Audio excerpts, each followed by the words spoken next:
Okay, I think last class हमारी हो नहीं पाई थी, but I told you to do the next exercise. सबने कर लेंगे दोनों एक्सरसाइज फिर?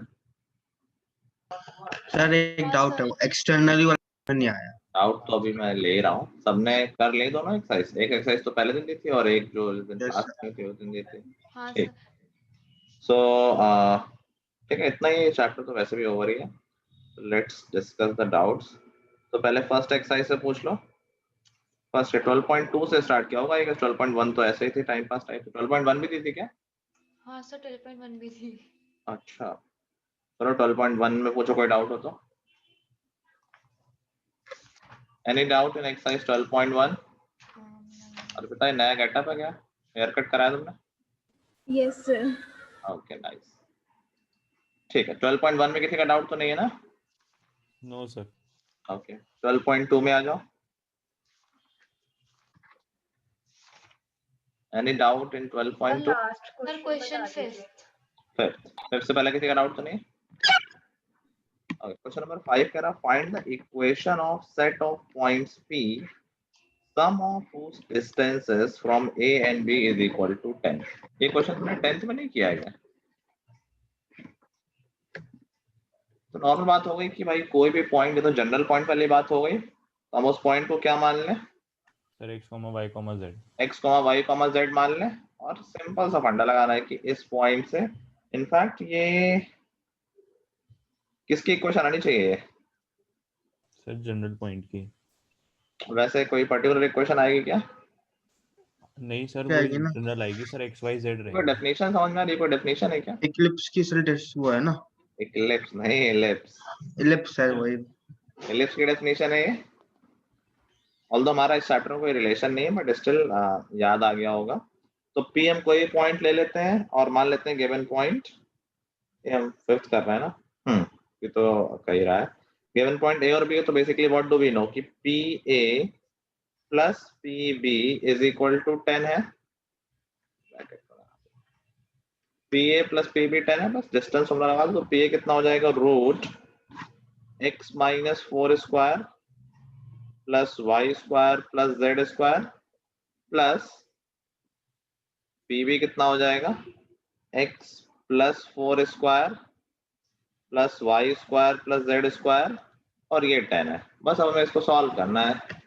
तो अभी डायरेक्टली स्क्वायर मत करना, क्योंकि दोनों दो रूट है ना, तो अगर हम एक रूट को राइट हैंड साइड ले जाएंगे तो एक ही रूट बचेगा, तो फिर वो दो बार स्क्वायर करके सॉल्व हो जाएगा। जब हमने डेरिवेशन किया था इक्वेशन ऑफ इलिप्स का, तब भी कुछ ऐसा ही काम किया था, अगर तुम्हें याद हो। तो इसको हम ऐसे लिख लेते हैं, root x minus 4 square sir plus y square plus z square is equal to 10 minus, ये पूरे रूट के अंदर ही कहानी में दोबारा नहीं लिख रहा हूँ। Now square both the sides, तो हो जाएगा x minus 4 whole square plus y square plus z square. Right hand side में a minus B whole square लग जाएगा, a square is 100 plus b square, बस रूट हट जाएगा, x plus 4 square plus y square plus z square minus 2ab, तो minus 20, और root के अंदर फिर से ये पूरी कहानी x plus 4 whole square plus y square plus z square. अभी देखो यहाँ से कुछ सिंप्लीफिकेशन हो सकता है, y square plus z square cancel. यहाँ देखो x माइनस 4 होल स्क्वायर और x प्लस 4 स्क्वायर ओपन करोगे तो सोचो क्या x स्क्वायर बोथ साइड आके कैंसिल हो जाएगा, 4 स्क्वायर बोथ साइड आके कैंसिल हो जाएगा, सिर्फ यहाँ पर माइनस 8x बचेगा और यहाँ पे प्लस 8x बचेगा। ये कैंसिल नहीं होंगे, अलग अलग साइन के हैं। तो eventually we have minus 8x is equal to 100 plus 8x minus 20 times root के अंदर की कहानी। अब रूट वाला एक तरफ रखते हैं और बाकी एक तरफ ले आते हैं, तो हो जाएगा minus 16x minus 100 is equal to minus 20, और रूट के अंदर जो भी है पूरे माइनस कॉमन लेके कैंसिल कर दें। Left hand side minus common लोगे तो ये दोनों प्लस के हो जाएंगे। 16x, अगले स्टेप में लिख देता हूँ, नहीं भूल जाओगे, 16x plus 100 is equal to 20 times root के अंदर गए, दोनों तरफ से माइनस कैंसिल हो गए। Now square both the side, before that we can also cancel 4, तो इससे कुछ छोटा, वैसे 100 का स्क्वायर में डिफिकल्ट नहीं, इसलिए सर कर लेते हैं, 4 कैंसिल कर लेंगे और सर छोटा हो जाएगा, पूरे में 4 कॉमन। हाँ सर इसमें तो सिर्फ हमें सिर्फ इक्वेशन फाइंड करनी थी ना सर। इक्वेशन बनाओ तो प्रॉपर इक्वेशन, अभी इक्वेशन कहाँ आई है, अच्छा ठीक है सर। रूट रूट में नहीं छोड़ेंगे ना यार। ये आ गया, अब वो साइड फिर से स्क्वायर कर दो, तो लेफ्ट हैंड साइड पे 4x plus 25 whole square, 16x square, 25 square हो गया 625, और 2ab में हो जाएगा plus 200x। Right hand side में हो जाएगा 5 स्क्वायर 25 और रूट हट जाएगा, तो रूट के अंदर यही तो था x प्लस 4 होल स्क्वायर, तो वो भी मैं एक साथ ही खोल लेता हूँ, तो x square plus 8x plus 16 plus y square plus z square. Now this will be our final form. अब इसको और सिंप्लीफाई करेंगे तो देखो 25x स्क्वायर राइट में और 16x स्क्वायर लेफ्ट में है, एक साइड आके सब्ट्रैक्ट होंगे, 9x स्क्वायर बचेगा। फिर वाई स्क्वायर तो अकेला है तो plus 25 y square, z square भी अकेला है तो प्लस 25 जेड स्क्वायर।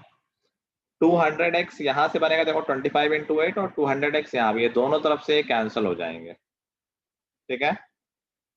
और 25 इंटू 16 बनेगा 400, और इस साइड में 625, तो 625 400 जाएगा तो 225 बचेगा। This is our final equation. Ellipse जैसी लग रही है, 225 को नीचे ले आओगे तो x square by A square plus y square by B square plus z square by C square form का आ गया। एग्रीड?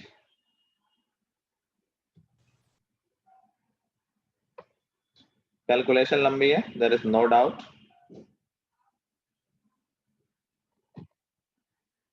बट इस चैप्टर में और है ही क्या, कुछ करने को है नहीं ज्यादा।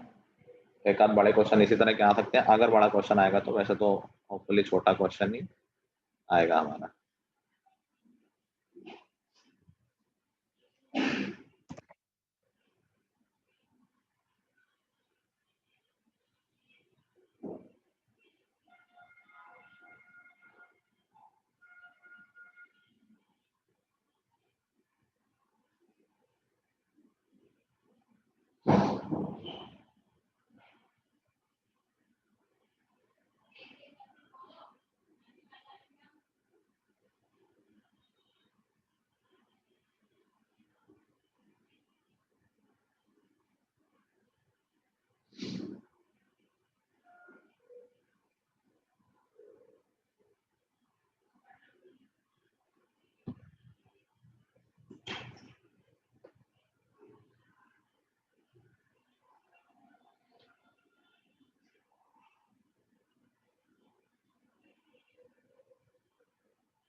लिख लिया? Yes sir. ओके। तो 3 लोग क्लास में नहीं है, एक अनुष्का नहीं है, क्षितिज नहीं है, एक कौन नहीं है? और श्योर में तो बताया था। चलो नेक्स्ट आउट 12.3 में आ जाओ। सर वो एक्सटर्नल डिवीजन समझ नहीं आया सर। एक्सटर्नल डिवीजन सब एक बार। समझ नहीं आया मतलब क्या, मतलब फॉर्मूला ही तो है वो। सर फॉर्मूला तो है, लेकिन सर जब एक एक एग्जांपल है सर, एग्जांपल उससे जस्ट पहले सर उसमें डाउट था सर, इस वजह से समझ नहीं आया सर। कौन सा एग्जांपल है बताओ? Sir example 7 sir. Example 7। External division बात समझ गए थे, मैंने कहा था डिवीजन को डिस्टेंस से रखो, तो जो पॉइंट लाइन के बाहर है, हम कह रहे हैं कि एक पॉइंट है जो ए बी को ज्वाइन कर रहा है, वो ए बी को कुछ रेशियो में डिवाइड कर रहा है, लेकिन वो ए बी के बीच में नहीं है, ए बी के बाहर है पॉइंट, तो हम उसको बोलेंगे एक्सटर्नल डिवीजन। नाउ बात आएगी कि जब वो पॉइंट बाहर है तो क्या रेशियो क्या बन रहा है, तो डिस्टेंस की बात होगी कि सी की जो डिस्टेंस ए से है और जो बी से है, उसी डिस्टेंस के रेशियो को हम बोलेंगे कि इस रेशियो में ये डिवाइड कर रहा है। एग्जाम्पल 7 देखते हैं। कह रहा find the coordinates of the point which divides line segment joining this in the ratio 2:3 internally and externally। कहाँ इशू है तो बताओ भाई। सर ये -3 का साइन है ना सर, जब इन्होंने हाँ इक्वेशंस को सॉल्व किया सर उसमें है सर -3 लगा दिया सर n की जगह पे सर। तो फॉर्मूला नहीं है, फॉर्मूला नहीं बताया क्या होता है एक्सटर्नल डिवीजन का formula? m1 x2 minus n minus, तो माइनस आएगा ना, ये तो बताया हुआ है m1 माइनस m2। देखो यहाँ पर 2:3 जब एक्सटर्नल की बात करेंगे तो m1 हो गया 2 और m2 हो गया 3, ठीक है, और x1 y1 तो पता ही है। अब देखो क्या रेशियो हो जाएगा, सॉरी पॉइंट पूछा गया तो x इज इक्वल टू क्या हो गया, देखो m1 x2, m1 है 2 इंटू x2 है 3, बीच में माइनस m2 3 है, x1 की value 1 upon m1 minus m2 2 minus 3, खत्म। हाँ इशू आ रहा है, -3 आ गया, -3 आ रहा होगा आई गेस, आ तो रहा है। देखो दो चीजें हैं, एक चीज है कि फॉर्मूला तो समझने की कोई बात नहीं, वो तो डेरिवेशन से आया, करने को कर सकते हैं। एक्सटर्नल डिवीजन में थोड़ा फील करने में प्रॉब्लम आती है, क्योंकि हमारे एवरेज डिवीजन का मतलब है कि बीच से ब्रेक किया हो कहीं ना कहीं से। यहाँ जब पॉइंट बाहर है तो ऑफकोर्स वो ब्रेक नहीं कर रहा है, that's why you have to understand from the perspective of distance कि वो है उसी लाइन में पॉइंट, लेकिन उस लाइन के बाहर है। जिन दोनों पॉइंट्स को डिवाइड करने की बात हो रही है उनके बीच बना होके कहीं बाहर पॉइंट है। मैं कह रहा हूँ एक पॉइंट है जो ए बी को डिवाइड कर रहा है किसी रेशियो में, और वो पॉइंट यहाँ है। ये पूछ ले कि बताओ सी है, वो ए और बी को किस रेशियो में डिवाइड कर रहा है तो ये ए और बी वाली लाइन में ही। अब इसीलिए नया फंडा आया, अगर पॉइंट सी यहाँ होता तो तुम्हें कोई दिक्कत नहीं आती कि हाँ भाई दो पार्ट में डिवाइड कर रहा है, कोई रेशियो होगा, बट ये दो पार्ट भी तो डिस्टेंस ही तो है। हम इवेंचुअली यही बात तो कर रहे हैं कि सी की ए से डिस्टेंस और बी से डिस्टेंस। इसी कॉन्सेप्ट को एक्स्ट्रापोलेट कर दिया गया है कि अगर पॉइंट बाहर होगा तो हम क्या बोलेंगे कि सी की जो ए से डिस्टेंस है और जो बी से डिस्टेंस है उसी को हम डिवीजन बोल देंगे, और इसको बोल देंगे एक्सटर्नल डिवीजन, ठीक है।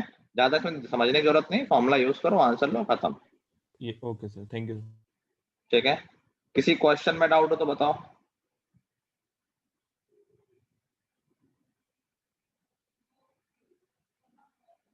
किसी क्वेश्चन में डाउट ही नहीं है, that's not possible. Fifth question में सन फिफ्थ क्वेश्चन ट्राइसेक्ट तो इजी, 10th में तीन हिस्सों में डिवाइड किया जा रहा है पॉइंट को। कितने लोगों ने होमवर्क कंप्लीट कर रखी है 12.2 भी और 12.3 भी? सर 12.3 नहीं है सर। सर क्यों नहीं है, क्लास नहीं हुई थी? माइका क्यों रखी है और स्नेहा तुम्हारी हो रखी है? सर 12.3 सर मुझे लगा 12.2 तक करनी है। वो तो होमवर्क था ही, हाँ सर, तो मुझे लगा वहीं तक करनी जो मैंने मैसेज डाला तो उसका क्या मतलब था कि वही पिछला होमवर्क याद करा रहे हैं? सर कर लूंगी आज ही। तभी मैंने 12.2 नहीं की थी, 12.3 के लिए मैंने वो ध्यान नहीं किया ना। ठीक कर ली। चलो क्वेश्चन नंबर 4 बताओ माइका कैसे किया? सर फोर्थ, हाँ सर पहले तीनों का दो का वो निकाला था सेक्शन फॉर्मूला से, दोनों का निकला, फिर वो रेशियो 2:1 के रेशियो में डिवाइड हो रही थी लाइन, तो पता चल गया कि वो कोलिनियर है क्योंकि एक लाइन डिवाइड हो रही है। ऐसे ही किया मैंने तो कि पहले ए और बी का सेक्शन फॉर्मूला निकाला, फिर बी और सी का। Okay fine. देखो 3 पॉइंट्स कोलिनियर है, इसको प्रूफ करने के 2-3 मेथड है। पहला मेथड के जो हमारे लिए जो मेन मेथड था that was area of triangle, जो हमने 10th में पढ़ा था, बट इसको डिस्टेंस फॉर्मूले से भी कर सकते हैं। अगर 3 पॉइंट कोलिनियर है ए बी सी तो भी कैसे किया, अगर A B plus B C A C आ गया तो कोलिनियर है, अदरवाइज नहीं है। तो this can be done with the help of distance formula also, ठीक है। नाउ अगर इसको हमें सेक्शन फॉर्मूले से करना हो तो उसके लिए भी एक मेथड है। क्या मेथड है? जैसे ये क्वेश्चन पूछ लिया गया फोर्थ कि सेक्शन फॉर्मूले की हेल्प से बताओ कि ये कोलिनियर है या नहीं है। तो बेसिकली हम कहते हैं कि यार ऐसा करते हैं कि हम देखते हैं कि ए और सी को बी किस रेशियो में डिवाइड कर रहा है। अब देखो बी के दो, अगर 2D है तो 2 कोऑर्डिनेट होंगे, 3D है तो 3 कोऑर्डिनेट होंगे। अब एग्जांपल के लिए 2D ले लेते हैं, मान लो बी कोऑर्डिनेट है 2,3। अब वी नो कि रेशियो जो है वो एक कोऑर्डिनेट की हेल्प से भी निकाल सकते हैं। अगर हमें सिर्फ एक्स कोऑर्डिनेट पता है हर पॉइंट के तो रेशियो निकल जाएगा एक्स की हेल्प से, सिर्फ एक्स से भी रेशियो निकल जाएगा, सिर्फ वाई से भी निकल जाएगा, सिर्फ जेड से निकल जाएगा। फॉर्मूले ये इंडिपेंडेंट होते हैं ना, कोई एक दूसरे से डिपेंडेंट तो होते नहीं है। तो हमने कहा कि यार एक्स कोऑर्डिनेट अगर 2 है इस पॉइंट का, तो देखो ये पॉइंट हमारी लाइन को, एसी लाइन को किस रेशियो में डिवाइड करता है। हो सकता है 2:3 आ जाए, ठीक है। नाउ अगर ये पॉइंट यहीं पर है, एसी के बीच में ही है, तो अगर हम y से निकालेंगे तो क्या 2:3 y से भी आ जाएगा। लेकिन अगर ये पॉइंट यहां नहीं होता, देखो x इज इक्वल टू 2 बहुत सारे पॉइंट के लिए वैलिड है, y is equal to 3, coordinate कुछ और बोलना चाहिए, इसका रेशियो भी 5,7, x इज इक्वल टू 5 बहुत सारे पॉइंट्स में होता है, ऐसा नहीं कि एक ही पॉइंट है जिसमें x इज इक्वल टू 5 है, y इज इक्वल टू 7 बहुत सारे पॉइंट्स में होता है, ऐसा नहीं है कि एक ही पॉइंट है, 5,7 एक यूनिक पॉइंट है, इस बात को समझो सब लोग। x 5 है, it's not a unique point, they are infinite points, y 7 है, infinite points, 5,7 this is a unique point, ये बात समझते हो सब लोग, ठीक है। अगर हम बात कर रहे हैं कोई पॉइंट हमारी लाइन को डिवाइड कर रहा है इंटरनली या एक्सटर्नली, सो वी अज्यूम कि वो पॉइंट हमारी लाइन पे लाई कर रहा है, उसी की तो बात हो रही है। तो जो भी पॉइंट लाइन लाई कर रहा है उसके एक्स और वाई कोऑर्डिनेट दोनों में किसी से भी हम रेशियो निकालेंगे, सेम रेशियो आएगा, ठीक है। अगर ये पॉइंट मैंने 5 की हेल्प से निकाला 2:3 आ गया, अगर ये पॉइंट इसी लाइन पे लाई करेगा तो क्या 7 की हेल्प से भी 2:3 आएगा, लेकिन अगर ये पॉइंट लाइन पे लाई नहीं करता तो क्या 7 की हेल्प से 2:3 आता,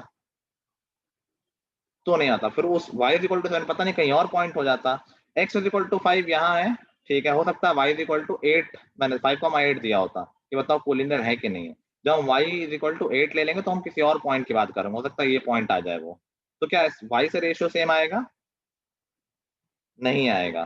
तो इवेंचुअली बात ये हो रही है कि अगर हमें ये प्रूव करना है कि लाइन ये पॉइंट्स कोलिनियर है with the help of section formula, तो तीनों ही पॉइंट से x y z या 2D है तो दोनों ही पॉइंट से सेम रेशियो आएगा।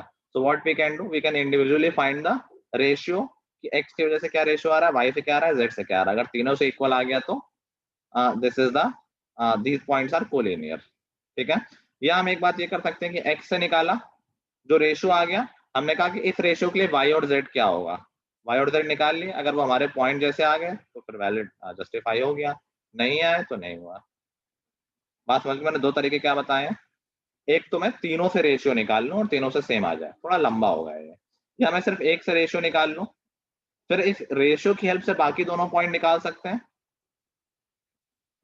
मान लो पूछ लिया गया है कि बताओ ये जो दो पॉइंट तुम्हारे फिक्स है, बताओ 2, 3, 4 कोलिनियर है कि नहीं है, हमने 2 की हेल्प से निकाला रेशियो तो 5:3 आ गया, ठीक है। अब हमने रेशियो 5:3 फिक्स कर लिया और निकाला कि अगर रेशियो 5:3 है तो y और z क्या आएंगे, तो उसके लिए y और z 3,4 आ गए, तो हमने कहा देखो बिल्कुल सही 3,4 ही तो दिए, समझ गए। हो सकता है इसके लिए y और z 3,7 आ जाते हैं, दैट मीन्स कि नहीं, वो जो पॉइंट है 5:3 में डिवाइड कर रहा है वो पॉइंट क्या है 237 ना कि 234, क्लियर। 12.3 किसने करी ये बता दो मुझे, सब मैंने की है। आस्था के अलावा किसी ने की है, सब मैंने की है। दोनों ने की, इन दोनों के अलावा किसी ने की है,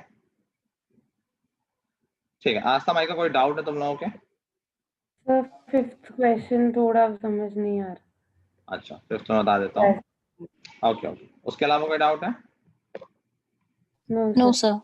5th क्वेश्चन तो क्लास 10th वाले भी कर देंगे, आई एम श्योर कर देंगे, उन्हें बिना पढ़ाए 3D कह रहा फाइंड द सर कोऑर्डिनेट, 1:2 के रेशियो में डिवाइड करेगा ना। हाँ पहले भाई मतलब कि एक पॉइंट लेके ए जब ए लिया एक पॉइंट तो उसको 1:2 किया, फिर दूसरे से भी ऐसे ही सेम करना है, जो 2 पॉइंट लेंगे ना बीच में हाँ कट हाँ, करने के एक लिए। लाइन को ट्राइसेक्ट करने के लिए 3 इक्वल पार्ट में डिवाइड करने के लिए we need 2 points in between, एक पॉइंट से तो लाइन 2 पार्ट में डिवाइड होगी, जब 2 पॉइंट लेंगे तो 3 पार्ट में डिवाइड होगी, तो हमें वो पॉइंट ढूंढना है जो इसको ट्राइसेक्ट कर रहे हैं, ऐसे 2 पॉइंट्स होंगे, 2 पॉइंट मिलके एक लाइन को ट्राइसेक्ट कर सकते हैं। हाँ तो सर ऐसे ही करना है ना कि जैसे ए और बी पॉइंट लिया तो ए का पॉइंट जो है उसके में रेशियो 1:2 लगा दिया और फिर उससे वैल्यू निकल गई। अच्छा फिर ठीक है, ऐसा समझ गई। ठीक है, जो ए पॉइंट है वो हमारी लाइन PQ को डिवाइड कर रहा है 1:2 में, और जो बी पॉइंट है वो हमारी लाइन को डिवाइड कर रहा है 2:1 में। 2:1। रेशियो पता है, पॉइंट्स पता है, आंसर निकाल लेंगे, ठीक है। आज समय का तुम लोग इस क्वेश्चन का आंसर निकाल के यू मे लीव, हमारा चैप्टर ओवर है, इसमें मैं और कोई फर्दर नहीं पढ़ाऊंगा, कुछ है नहीं करने को, बाकी लोग एक्सरसाइज पूरी करो, हम डिस्कस करके चैप्टर को क्लोज करके फिर खत्म करेंगे, ठीक है। एंड फॉर द अनाउंसमेंट, अगर तुम लोग चले जाओगे अभी तो you have Diwali holidays from Friday to Monday, ठीक है। इन केस सागर सर ने कोई क्लास रखी that will be different, officially we are off from Friday to Monday, ठीक है। चलो, किसी को कोई डाउट ही नहीं आ रहा है? नहीं भाई easy है। कोई तो नहीं ना भागने का मौका है, कह देंगे हो गया तो नहीं कह देंगे, जाओ। नहीं सर सही में हो गया, जी, आपको तो सर फोटो भी हो गया। भेज दूंगी। आंसर सर फिफ्थ बचा है बस मेरा तो। आंसर मैच करा लिए सबने? Yes answer sir. सर पीछे से करा लिए। हाँ पीछे से ठीक है, fine, this chapter is over then. अभी हमारा आई थिंक सिर्फ स्टैट्स और प्रोबेबिलिटी रह गया, हाँ सर। है ना?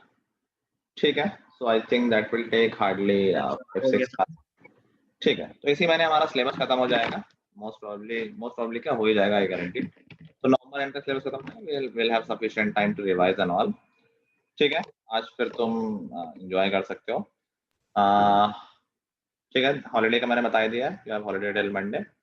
बाकी दिवाली सेलिब्रेशन का ध्यान रखना, there is no need to go out and go in the crowd for the celebration this year. बाकी नेक्स्ट ईयर से करते रहना, इस ईयर थोड़ा सेफ रहो। ठीक है, चलो फिर, happy Diwali in advance. Thank you sir, same to you sir. Diwali sir. Okay guys, bye bye, happy Diwali sir. Same to you.